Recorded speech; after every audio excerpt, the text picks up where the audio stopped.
కథలు. ఉప్పయ్య ఊరి ప్రయాణం. ఉప్పయ్య అనే అతడు ఉప్పలపాడు అనే గ్రామం వచ్చాడు. అతడి వెంట ఏమీ తెచ్చుకోలేదు. ఆశ్రయం కోసం గ్రామాధికారిని కలుసుకున్నాడు. ఆయన అతడికి ఖాళీగా ఉన్న భూస్వామి భూషయ్య ఇల్లు ఇప్పించాడు. బ్రతుకుదెరువు కోసం 4 ఇళ్లలో పనిచేసుకోమని చెప్పాడు. ముందుగా ఉప్పయ్య భూషయ్య ఇంటికి వెళ్ళి, అయ్యా, మీ ఇల్లు నాకెంతో సదుపాయంగా ఉన్నది. అద్దె కట్టకుండా అందులో ఉంటున్నందుకు నాకు చాలా మొహమాటంగా ఉన్నది. తమరు నిస్సంకోచంగా నా వల్ల ఏ పని ఉన్నా అడుగుతూ ఉండండి, నేను చేసి పెడతాను అన్నాడు. భూషయ్య నవ్వి, నా తమ్ముడికి పెళ్ళైతే వేరే ఉంటాడని ఇల్లు కొన్నాను. తీరా చూస్తే వాడు పట్నం వెళ్ళి స్థిరపడ్డాడు. ఇల్లు ఖాళీగా ఉంది. మనుషులు ఉండకపోతే ఇల్లు పాడుబడిపోతుంది. రోజూ పనివాళ్లను పెట్టి ఆ ఇంటికి బోలెడు చాకరీ చేయిస్తున్నాను. అందుకయ్యే ఖర్చు తక్కువేమీ కాదు. నువ్వు ఉండడం వల్ల నాకు ఆ ఖర్చు తగ్గుతుంది. అదే నా అద్దె అనుకుంటాను. ఏ మొహమాటం లేకుండా నువ్వు ఆ ఇంట్లో ఉండు అన్నాడు. అయినా మీకు నేను అద్దె బాకీ ఉన్నట్టే లెక్క. నా రోజులు బాగున్నప్పుడు ఆ బాకీ తప్పక తీరుస్తాను అని ఉప్పయ్య అక్కడి నుంచి ఒక్కొక్క ఇంటికి వెళ్ళి పని అడగసాగాడు. మొదటి ఇంట్లో సీతాకరుడు అనే కవి ఉంటున్నాడు. ఆయన ఉప్పయ్యతో, నేను కవిని, కావ్యాలు రాసి భాగ్యవంతులకు అంకితం ఇస్తుంటాను. వాళ్ళు నాకు డబ్బు ఇస్తారు. దాంతో నాకు రోజులు సుఖంగా వెళ్ళిపోతున్నాయి. నా భార్యకు సాయంగా ఒక ఆడ మనిషి నెల జీతం మీద పనులు చేస్తున్నది. మా ఇంట్లో ఇంకేమీ పని లేదు, ఏమీ అనుకోకు అన్నాడు. అయ్యా, మీ ఇల్లు పెద్దదిగా కనబడుతున్నది. పెరటి కూడా ఇంటికి తగ్గట్టే పెద్దదిగా తోస్తున్నది. నాకు అవకాశం ఇస్తే పెరటి తోట పని చూస్తాను, కాదనకండి. మీరు పని ఇవ్వకపోతే నాకు ఏ ఆధారము లేదు కదా అన్నాడు ఉప్పయ్య. సీతాకరుడు ఉప్పయ్య వంక ఆశ్చర్యంగా చూశాడు. అతడి ముఖంలో చదువుకున్న కళ ఉన్నది. చూడ్డానికి కాయ కష్టం చేసేవాడిలా లేడు. అవసరం ఎలాంటి పనులైనా చేయిస్తుందని మనసులో అనుకుని ఉప్పయ్యతో, నా పెరటి తోట పని నేనే చూసుకుంటాను. అదే నా శరీరానికి వ్యాయామం. ఆ మాత్రం వ్యాయామం లేకపోతే ఆరోగ్యం పాడవుతుంది. నువ్వు నీ బ్రతుకు తెరువు గురించి బెంగపడకు. పని దొరికేదాకా మా ఇంట్లో భోజనం చేస్తుండు. భగవంతుడి దయ వల్ల తిండికి లోటు లేదు నాకు అన్నాడు. ఉప్పయ్య తల వంచి సీతాకరుడికి నమస్కరించి, మీ అభిమానానికి కృతజ్ఞుణ్ణి. ఊరికే ఎవరింటా భోజనం చేయడం నాకు నచ్చదు. నన్ను నమ్మితే తమరు నేను అడిగినప్పుడల్లా మీ శక్తి కొద్దీ అప్పు ఇవ్వండి.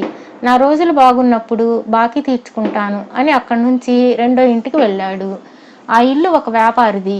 ఆయన ఇంట్లోనూ పని లేదు. ఆయన సీతాకరుడిలాగే చెప్పాడు. ఉప్పయ్య సీతాకరుడికి చెప్పిన మాటలే ఆయనకు చెప్పాడు. అలా ఉప్పయ్య చాలా ఇళ్ళు తిరిగాక ఎక్కడా పని దొరక్క అలిసిపోయి నీరసం వచ్చి ఒక చెట్టు కింద కూలబడ్డాడు.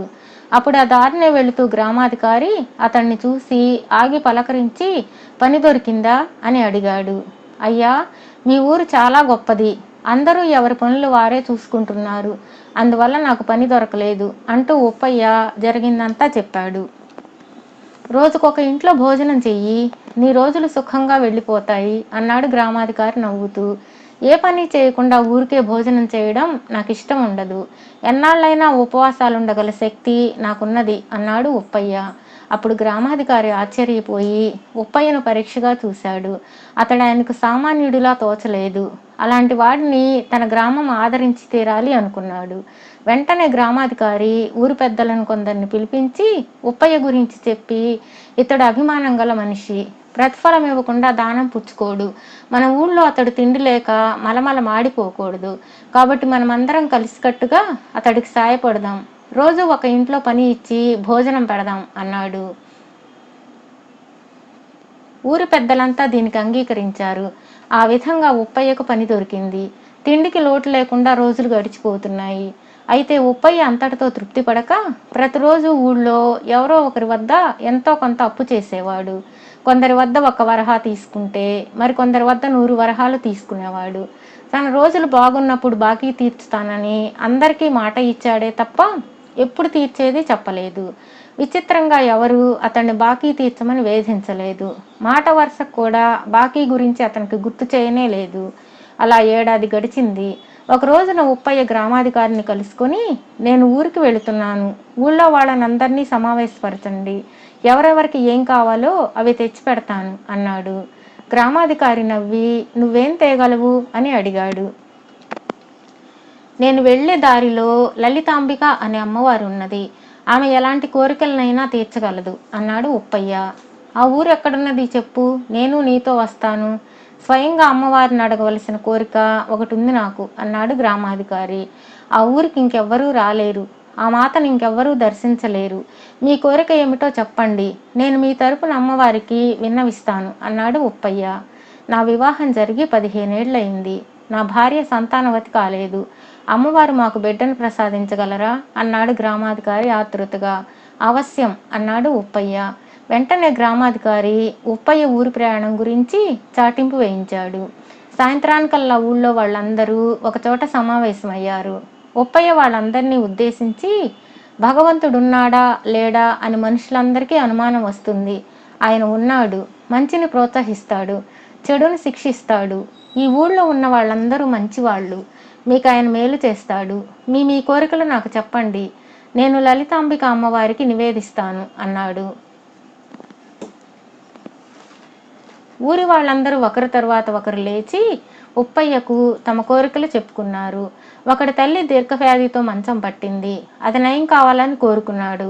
ఒక ఆమె భర్త పరమ కోపిష్టి, అతడు శాంతమూర్తి కావాలని కోరుకున్నది. కొందరు తమకు సంబంధించిన కోరికలు కోరుకుంటే కొందరు ఊరికి సంబంధించినవి కోరుకున్నారు. ఆ ఊళ్ళో మంచినీటి బావులు లేవు. ఉన్న బావులన్నిట్లోనూ ఉప్పు నీరే. మంచినీటి కోసం ఊరు బయట సెలయేటికి వెళ్ళవలసి ఉంది.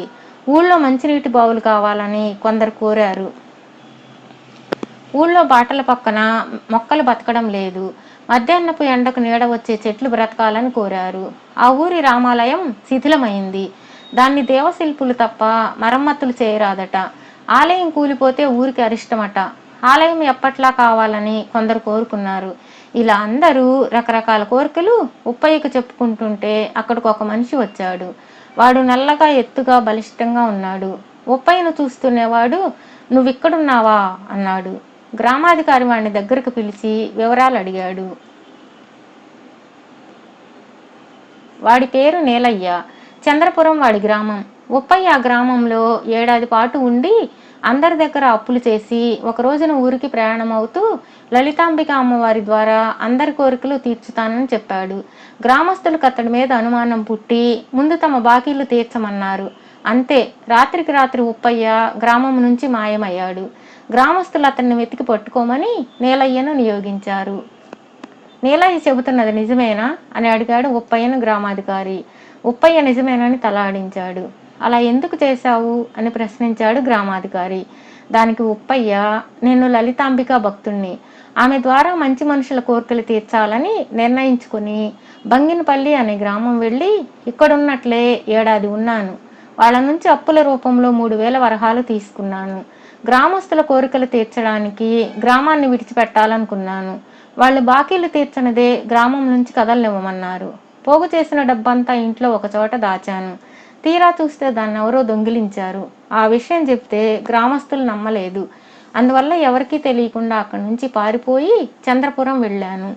ఆ ఊళ్ళో 1 ఏడాది ఉండి 6000 వరహాలు పోగు చేశాను. అక్కడ బంగినపల్లిలో లాగే ఊరి వాళ్ళు నన్ను ఊరు దాటి పోనివ్వలేదు.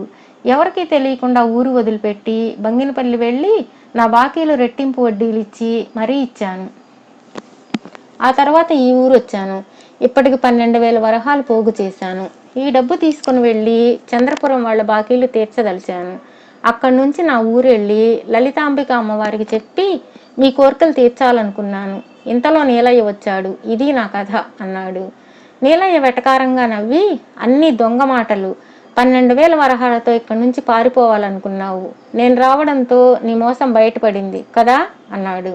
తప్పు నీలయ్య, నిజానిజాలను నువ్వు కాదు, దైవం నిర్ణయించాలి. నేను మీ గ్రామస్తుల కోసం పోగు చేసిన డబ్బును స్వయంగా వచ్చి అందిస్తాను. అందరికీ అసలుకు రెట్టింపు ఇస్తాను, సరేనా అన్నాడు ఉప్పయ్య. ఆ తర్వాత ఇంకో గ్రామానికి వెళ్ళి 24,000 వరహాలు పోగు చేసి ఈ గ్రామస్తులకి ఇస్తావా? ఇలా ఎంతకాలం కాకుల్ని కొట్టి గద్దలకు వేస్తావు? నిన్ను కారాగారంలో వేయించేదాకా నాకు మనశ్శాంతి ఉండదు అన్నాడు నీలయ్య కోపంగా. అప్పుడు గ్రామాధికారి కలగ చేసుకుని, నీలయ్య, నా గ్రామం పాడి పంటలతో సుభిక్షంగా ఉన్నది.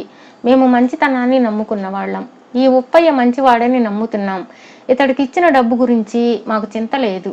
బాకీ తీర్చాలని, ప్రతిఫలం ఇవ్వాలని ఇతడే తాపత్రయపడుతున్నాడు. ఇతడు మాకు బాకీ ఉన్నాడని మేము అనుకోవట్లేదు. మా అభిప్రాయంలో ఇతడు మాకు బాకీనే లేడు. మీ గ్రామస్తుల బాకీ తీరగానే ఇతడిని విడిచిపెట్టు. అలా చేస్తే ఇతడు లలితాంబిక అమ్మవారిని దర్శించి మా గ్రామానికి ఉపకారం చేయగలుగుతాడు అన్నాడు. నీలయ్య కాదన్నట్లు తలాడించి, ఇతన్ని విడిచిపెడితే మరొక గ్రామానికి వెళ్ళి ఇలాగే పీడించడని నమ్మకం ఏమిటి? లలితాంబిక అమ్మవారి ద్వారా ఊరికి ఉపకారం చేయగలవాడు తన బాకీలను తీర్చడానికి ఊరూరా తిరిగి ప్రజల సొమ్మునెందుకు దోచాలి అన్నాడు.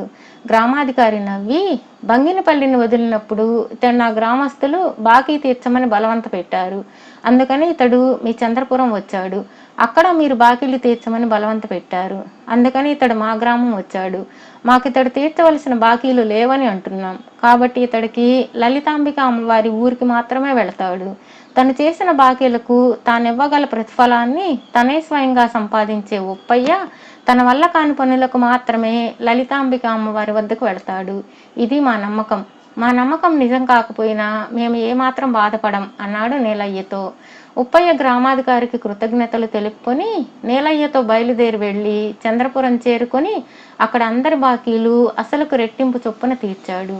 ఆ తర్వాత కొంతకాలానికి ఉప్పలపాడు గ్రామాధికారికి 12 మగబిడ్డ కలిగాడు.